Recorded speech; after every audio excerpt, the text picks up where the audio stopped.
What's up? What's up? What's up? Welcome to the All Around. I'm your gracious host, Dr. Anthony. Please tune in on Mondays at 6 p.m. for your entertainment purposes. We will hit current topics, old topics, and everything else in between. Be there or be square.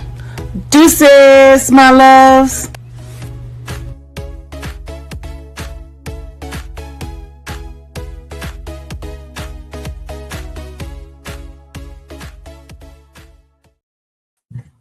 Hi, what's up? What's up? What's up? Welcome to another great episode of the All Around. I'm your gracious host, Dr. Anthony, and we have some amazing topics that we're going to discuss with you tonight. So, without any further ado, let's go ahead.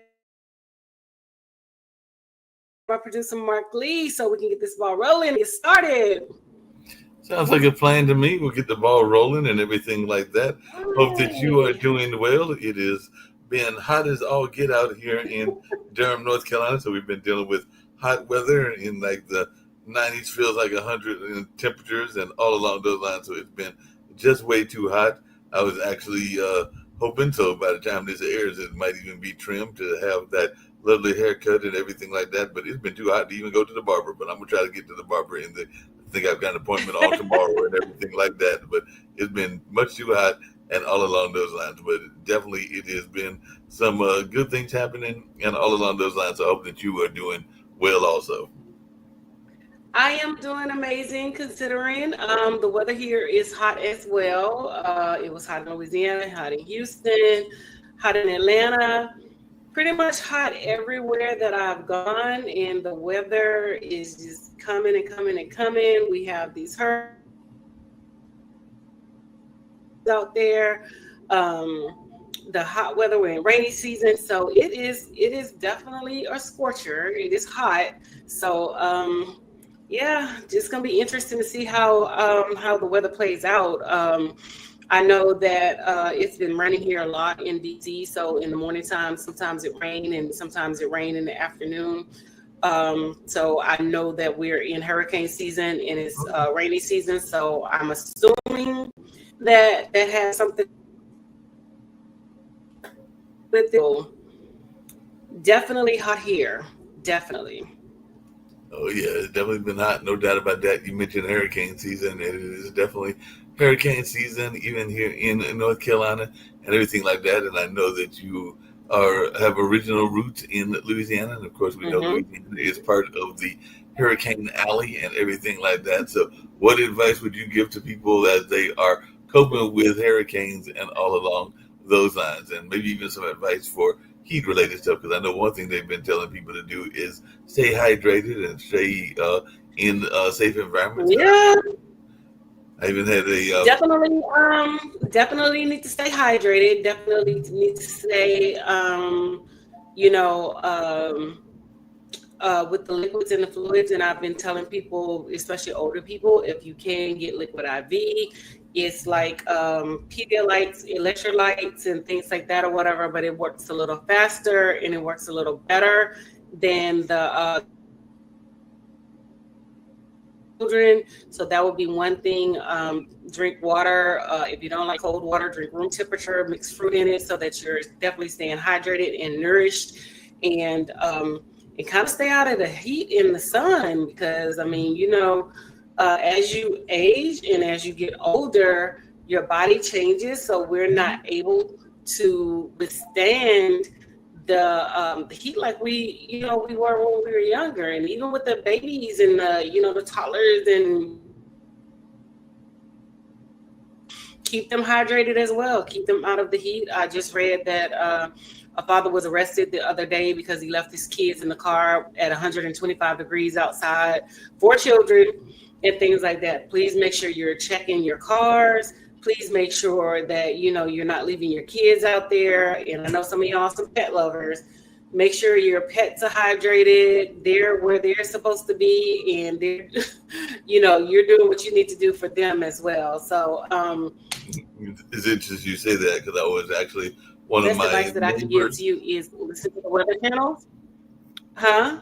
I said it's interesting you say that, because one of my neighbors in this apartment complex and everything, ironically, they live in an apartment that Zach used to live in and all along those lines, but they were have a bulldog, and I think that's a bulldog and everything like that. But the bulldog was out on the porch on its leash and was taking a evening siesta a couple of days ago and everything like that. But they did look like they had left a water bottle out there so that the dog didn't get too parched, because like I said, it's been hot. Even if you're under the shade of your porch and everything, there's still some hot temperatures out there. You might not be roaming it, whether you're a canine or a person and everything like that. So I was glad that that particular owner had left them with a water container that they could lap up their water. But also, like I said, when I walked by, they were taking a nap, enjoying their nap and everything like that. You know, I'm an animal lover. I was actually getting a ride from a friend of mine, and they almost were laughing. You would have been laughing too, because they were giving me a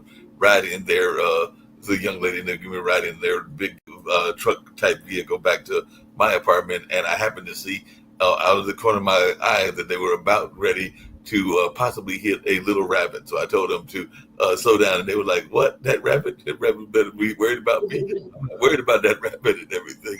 So they were not having that much sympathy for the rabbit. But the rabbit did make it across the street and did not get hit, at least not in that particular time. Well, that's amazing that the rabbit didn't get hit and the dog was there. And so, y'all better take care of your pets and things like that. The only thing that I will get close to a pet is a toy, a road pet. As far as, like actual animals being in my space, we cannot have that happen because I'm highly allergic to them. So I'm glad the dog was okay and he was chillaxing and he was having a good old time out there, enjoying his little siesta and things like that. So you also asked me a two-part question about hurricane preparation, because it is hurricane season. I suggest that you stock up on dry goods, things that's not going to spoil, instantaneously. Make sure you listen to the weather. If they say evacuate, please evacuate, because I know some people are like, oh, well, they got it wrong and, things like that or whatever. Please listen to the weather forecast, listen to the warnings and things like that. It's better to be safe than it is to be sorry. So make sure you're taking heed and you're listening to the advice of the weather people and, anybody that has, like good information out there, because I know that you can't wait till the last minute to try to get on the highway. It's going to be a parking lot. It's going to be jam-packed. If you have a generator, make sure you get gas for your generator. Make sure all of that is sustaining, and make sure that your car stays on full so that if you are in need of, an evacuation or escape route, you are prepared in that regard. If you don't know your escape route, please make sure you get it and understand multiple ways where you can get out of town if you need to. Yep, you definitely got to learn how to get out of town. I actually went to an event. It was ironically on my birthday on July 1st and everything like that. And when I went to the event, it was some young lady that's also a filmmaker here in the area. Mm-hmm. She was trying to encourage people to be prepared for all this madness that we've got going on in the world. I have no green thumb. I've got a plant that I think is barely surviving, and two plants that have not made it because, like I said, I am not a green thumb person like you're not a pet person, but I did try, and like I said, I think one of them is at least hanging in there from what I can tell and everything like that, but two of them, one definitely did not make it, and the other one is maybe barely hanging on and everything like that. So I know I'm not a pet person, but she was suggesting because of the nature of the prices and some of the things that person that's sitting in the White House is doing, that we all might want to consider getting into the survival mode and having a garden. I think she was even thinking about organizing a community pantry and a number of other things, because she was like, with the way that the world is going, with everything going on with the immigrants and everything like that, you might want to be prepared to deal with the madness and everything like that. So she was suggesting that many of us in the Black and brown community get a garden, whether we are avid gardeners or not. And I know that in one of our back and forth, you mentioned your pops being a gardener and everything like that. But she was saying that we might want to have some of those basic necessities that we can get at a moment's notice, because there's no guarantee that they're going to be in the grocery stores if some of this madness that we're in the middle of continues. Right, exactly. So I would definitely, gardening is not my thing. I don't want to do it. I don't want no parts of it. But if I had to do it, I would do it. I did it when I was younger. I did it as a child, and things like that or whatever. But I did buy gardens, the tiered gardens, so he can plant, a lot of things. I bought him like three of those. So he is excited about getting out there doing the garden and things like that because that's one of his favorite pastimes is to garden. And like your friend said, we need to look at other ways to sustain ourselves if something were to happen. I was having a conversation about this very thing with my brother over the weekend, and he was saying how since they are deporting a lot of the and other people vaccinated, that the fruit has, taken a nosedive, and the fruit is not what it used to be in the stores and things like that or whatever. So, I mean, people are saying that they want one thing, but in all actuality, if we are to deport all of these people, who's going to pick that fruit? Who's going to be out there doing things like that? I know a lot of the people that I know are not going to be out there. And so,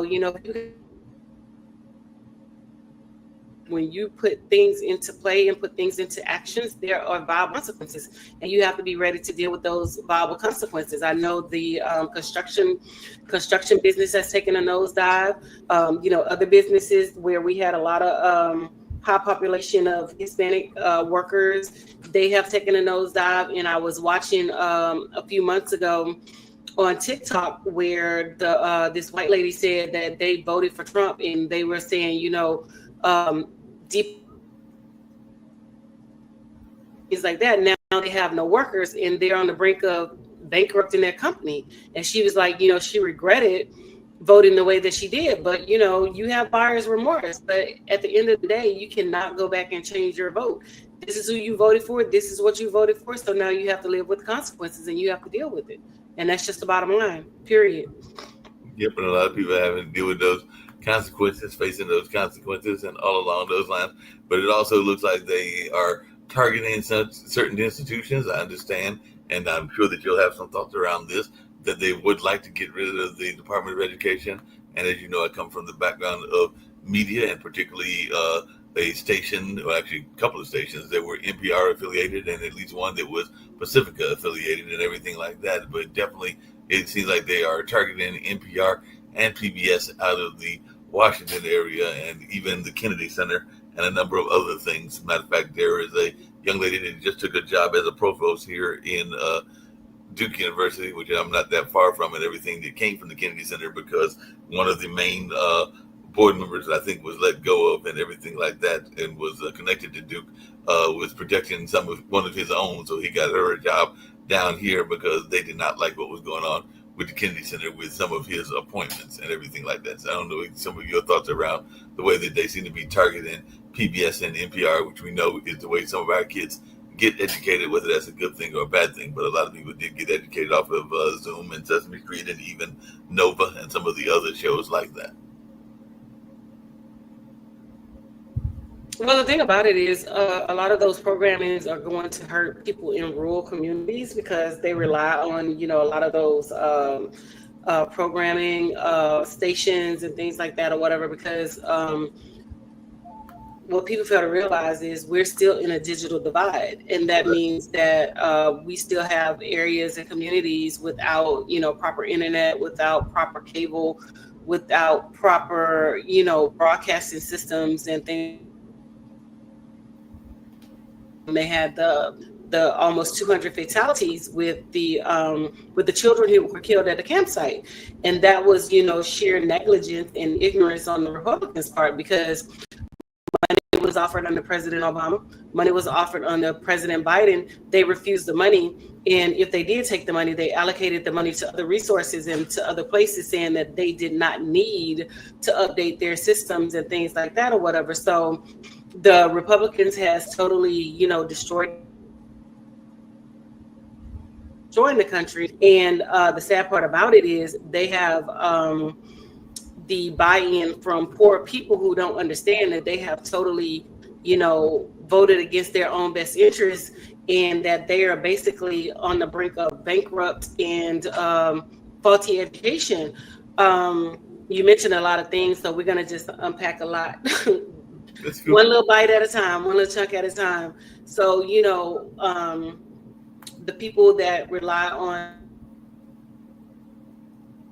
and all those stations will no longer have access to that information, and things like that, because the infrastructure has not been put in place for them to receive internet and land ethernets and fiber optics and things like that. And honestly, I think it's strategically, purposely designed that way, because you keep a person ignorant and you feed them what you want them to know, then they will vote in, always see that with the MAGA voters.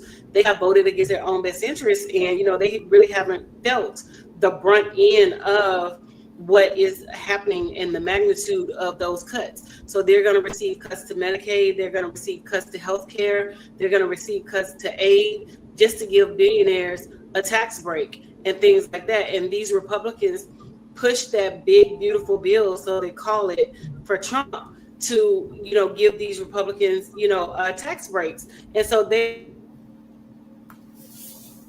I'm saying MAGA, the constituents of MAGA really doesn't understand the magnitude of what they have done, and until it starts to really hit home for them. So when their services are no longer, when they are cut off, when they can no longer receive that food assistance, when they can no longer receive that healthcare assistance, then they're going to be in an uproar. But like I said, the shit hasn't hit the fan yet.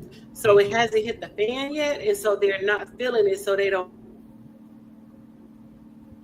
So, and you also mentioned dismantling of the Department of Education.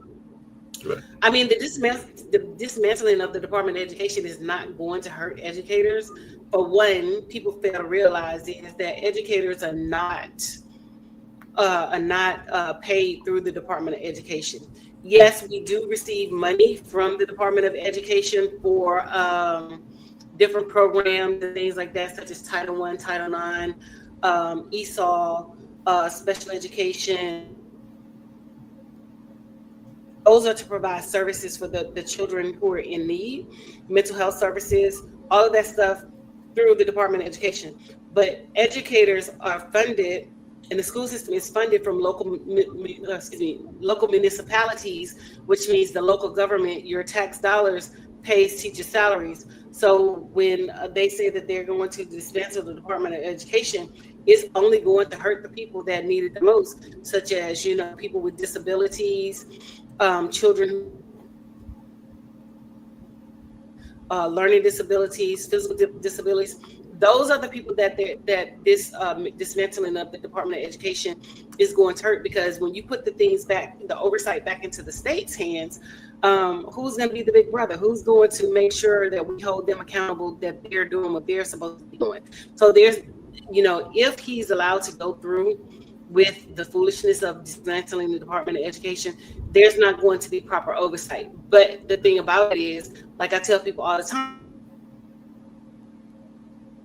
there's billions and billions and billions of dollars in education. So they want access to that money. They want to control that money. So you have to follow that money to see who is actually the players and the keepers in this little arena, because a lot of people are opening charter schools. A lot of people are, doing this and doing that, and they have access to that money. So that's what they're after. They're after the access to that money. But will the dismantling of the Department of Education have